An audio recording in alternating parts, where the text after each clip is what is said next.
Hello বন্ধুরা, সবাই কেমন আছো? আশা করি ভালো আছো। আমি এখন বানাবো ডিম কারি। এই যে আমি এখানে ডিম সিদ্ধ করে রেখে দিয়েছি। এখানে মশলা রেডি করেছি। মশলার জন্য আমি দেখো কি নিয়েছি। কয়েক দুরুয়া রসুন নিয়েছি, টমেটো, পেঁয়াজ, কাঁচা লঙ্কা আর কাজু নিয়েছি। এখন আমি এটাকে ফ্রাই করব। ফ্রাই করার পরে ঠান্ডা করে পেস্ট করব।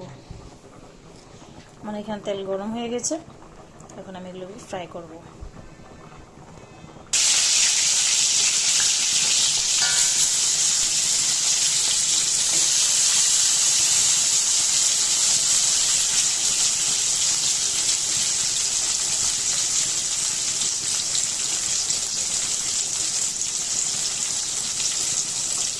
এগুলোকে ফ্রাই করে নেব, তারপরে পেস্ট করব, তারপর ঠান্ডা করব। তো মশলাটা পেস্ট করার পর আমি দেখাচ্ছি।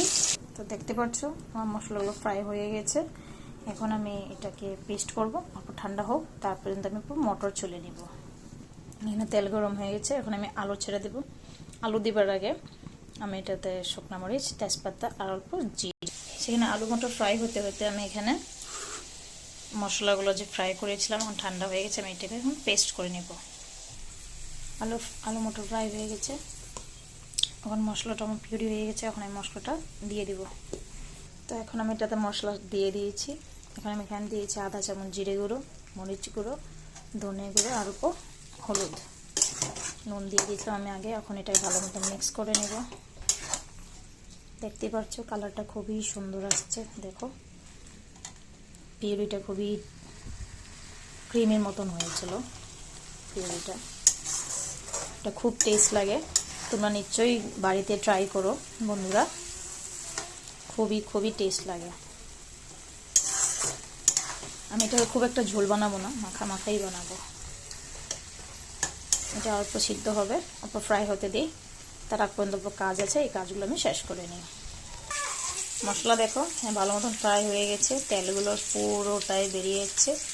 এখানে আমি ডিম ফ্রাই করে রেখেছিলাম, এখন আমি ডিমগুলো এদিকে দিয়ে দিব। দেখো কত সুন্দর লাগে, পুরো নিচে লেগে যাচ্ছে। এখন আমি ডিমগুলো দিয়ে দিব। ডিমগুলো দিয়ে ঝোলটা দিয়ে দেবো। ঝোল আমি গরম জলটা ফুটিয়ে রেখেছিলাম, মানে গরম জল রেখেছিলাম, সেটাই দিব। বন্ধুরা আমি এখানে ডিমগুলো পুরো দিয়ে দিয়েছি। দেখতে পাচ্ছ ভালো মতনই সবজিটা হয়ে গেছে। প্রথমে এখন গরম মশলা দিয়ে দিয়েছিলাম, গোটা গরম মশলা ফুটিয়ে রেখেছিলাম, সেটাই দিয়েছি। তোমরা ট্রাই করবে, বানাবে, খুবই টেস্ট লাগে। তোমরা এটা রুটি, ফ্রাইড রাইস সব কিছুর সাথে খেতে পারবে, প্লেন ভাত সব কিছুর সাথে খেতে পারবে।